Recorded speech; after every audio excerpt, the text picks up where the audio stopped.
Picture this. You're standing at the gate of Persepolis, the greatest city the Persian Empire ever built, on a night that has no name yet, because the people living it don't know it will be the last. The year is 330 BC. Torches line the processional stairway in both directions, thousands of them, turning the pale limestone facades amber and gold. The air smells of cedar oil, of burning pitch, of roasting lamb drifting from the kitchens deep inside the palace complex. Somewhere above you, carved stone soldiers march in perfect relief across the walls. Medes, Persians, Elamites, Babylonians, the whole empire frozen in procession, tribute bearers carrying the wealth of the world toward a king who no longer sits on his throne. Alexander is coming. He's already taken Babylon, already taken Susa, and now his army, Greek, Macedonian, battle-hardened and hungry, is 4 days away. Tonight, Persepolis is still alive. Lamps burn in the treasury. Servants move through the hall of 100 columns. Priests tend the sacred fire that has burned here for 2 centuries without interruption. And somewhere in this city of stone and silk, people are deciding what to carry and what to leave behind. Using advanced AI reconstruction, we've brought this lost world back to life, transforming ancient archaeological remains, Greek accounts, and Persian inscriptions into scenes you can witness with your own eyes. This is Persepolis on its final night. Walk with me. Persepolis did not grow organically the way most cities do, one house at a time, one generation building on another. Darius the Great conceived it whole around 518 BC as a deliberate act of imperial ambition. He chose a plateau in the highlands of Fars, in the heart of ancient Persia, and he said, "Here, build it here." The result took 3 generations to complete: Darius, then Xerxes, then Artaxerxes I, each adding palaces and columned halls until the complex covered over 125,000 square meters of sculpted stone. Stand here in 330 BC, and the scale defies description. The terrace alone, the massive stone platform on which the entire city sits, rises nearly 20 meters above the surrounding plain. You don't approach Persepolis, you ascend to it.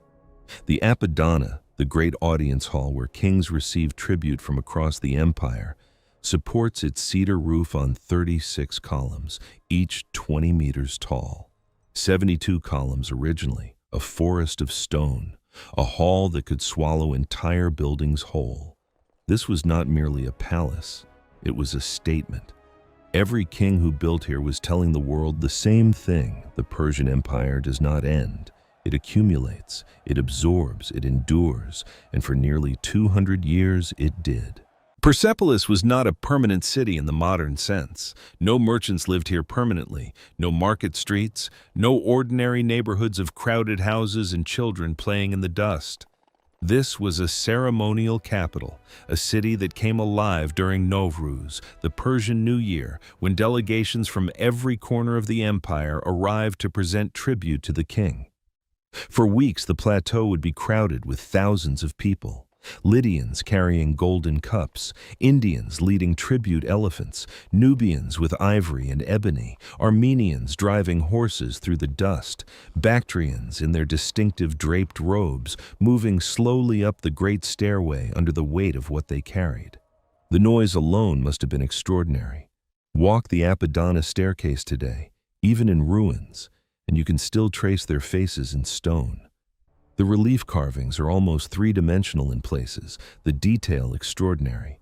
A Scythian delegation, an Arab leading a camel, a man from Sind, his hand resting gently on the shoulder of the man ahead of him. They were not carved as conquered peoples, they were carved with dignity. That was the message Darius wanted. This is a willing empire. These people come to us. The treasury held the accumulated wealth of 2 centuries of that tribute, vast storerooms packed with silver talents, golden vessels, fine textiles. Greek historians estimated the treasury at Persepolis held over 100,000 silver talents when Alexander took it.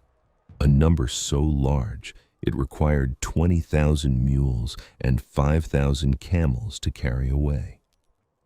Most of Persepolis's permanent residents were workers, administrative staff, craftsmen, priests, and the guards who kept the sacred fire burning in the fire temples.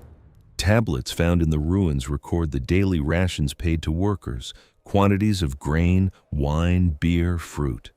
The king's household employed hundreds of craftsmen, many of them Egyptians and Ionians, brought here for their skill with stone and precious metals. These were real people, doing ordinary things, in the shadow of extraordinary walls. And then came 330 BC. Alexander the Great had already burned through the Persian world like a fire no one expected. He crossed into Asia in 334 BC. Within 3 years, he had destroyed 2 Persian armies, at the Granicus River and at Issus. Darius III, the Persian king, had fled both battles, leaving his family and his empire to scatter before the Macedonian advance. By early 330 BC, Alexander's army reached the Persian Gates, a narrow mountain pass 50 kilometers north of Persepolis, and found it blocked. A Persian general named Ariobarzanes had fortified the pass with 30,000 soldiers.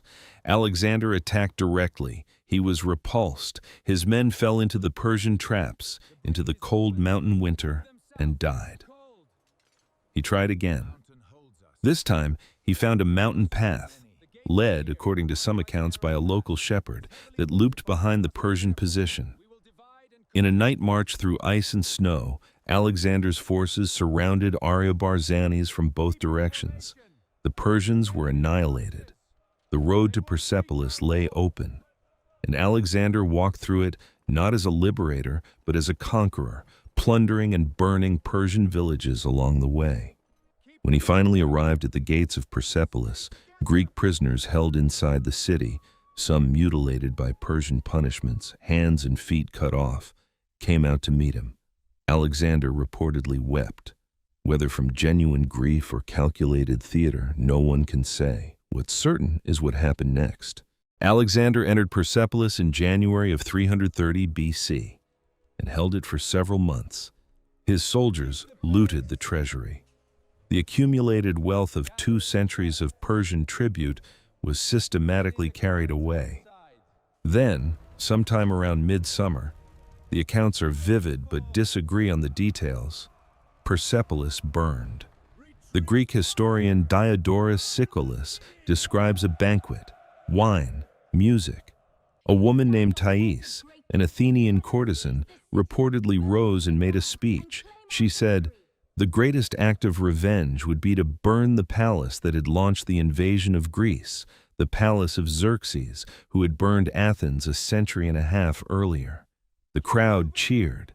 Alexander himself seized a torch. The fire spread from the royal palace across the complex.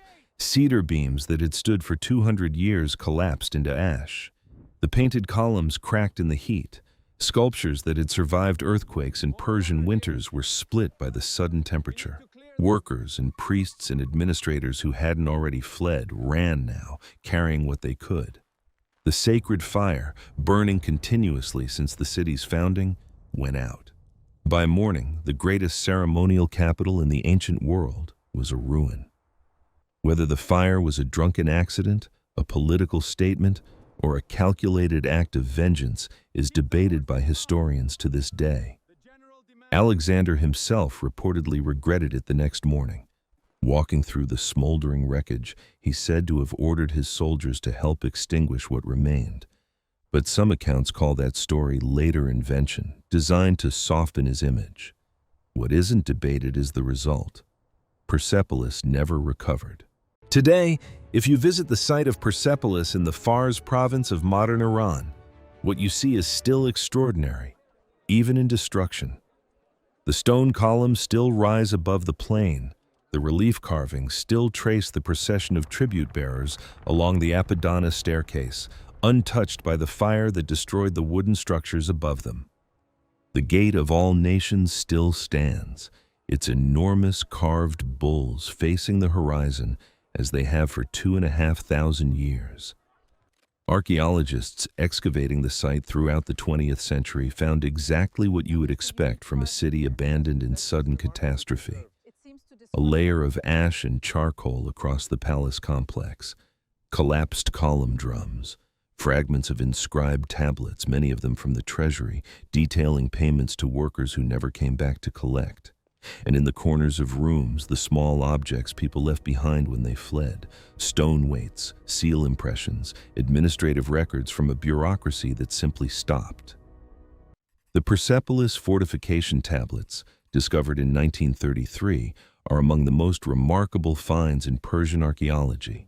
Thousands of clay tablets in Elamite, recording the daily administration of the empire, rations for workers, travel documents for couriers, payments to women who had recently given birth, preserved, remarkably, by the very fire that destroyed everything around them. They tell us this: Persepolis was a real place, populated by real people, doing ordinary things in the shadow of extraordinary architecture. People who woke up that morning not knowing it was the last morning, who left their weights and their records and their routines behind, and walked away into a world that no longer had a center. And when those people disappeared, something larger disappeared with them. The Persian Empire did not die the night Persepolis burned. Alexander still needed years to consolidate control. Persian culture, its language, its art, its administrative genius, survived, absorbed gradually into the Hellenistic world that followed. But something irreplaceable ended. The Achaemenid dynasty, founded by Cyrus the Great, had built something genuinely unusual in the ancient world, an empire that, at its height, governed an estimated 40% of the world's population, and ruled them not through brute cultural erasure, but through a degree of tolerance that historians still find remarkable. Conquered peoples kept their languages, their gods, their local rulers. Jews exiled to Babylon were freed. Egyptians saw their temples respected. The empire's administrative texts were written in the local languages of its territories. That model ended at Persepolis. What came after was different in character. Greek became the language of power. Local cultures were overlaid, not preserved. The sacred fire went out and was never relit there.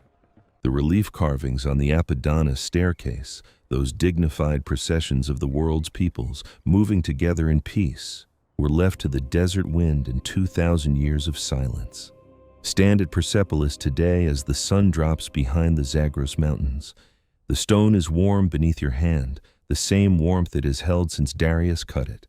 The same mountains, the same plateau, the same sky, and somewhere below you, buried under centuries of dust, the ash layer, thin and dark, exactly where the fire stopped. The torches that burned on the processional stairway that last night, the cedar oil, the amber light, the priests moving between the flames, all of it is gone. What remains is the stone they built to outlast everything. It did outlast everything, even the fire.